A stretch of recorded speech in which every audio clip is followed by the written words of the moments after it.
હવે ઈ સંયમ રહેજો ને, એમાં કે રાવણ હતો એવું કહે છે, હાજુ ખોટું મારો રામ જાણે હો. ઈ રાવણ થી કે ચોખા જેટલું ધનુષ હેલ્યું નહોતું. હવે એનેથી ચોખા જેટલું ધનુષ નું હેલ્યું તો વનમાંથી સીતાજીને આખે આખા ઉપાડી ગયો. આનું શું કારણ? આખે આખા સીતાજી ઉપડે, સીતાજી ઘોડો ઘોડો કરીને ફરતા હતા, ઈવડું ધનુષ રાવણ હલાવી ન હોય.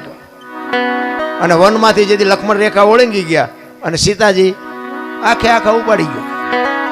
આપણને માયનામાં આવે.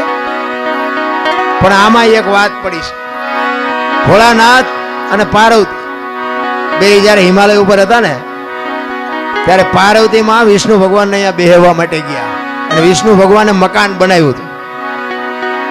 એટલે લક્ષ્મીજી બધું બતાવવા માંડ્યા, જો આ મેં મકાન બનાવ્યું, અહીંયા અમારે જમવાનું, ના અહીંયા અમારે રહેવાનું, ના હુવાનું, ના રસોડું, ના ફલાણું, ના ફલાણું.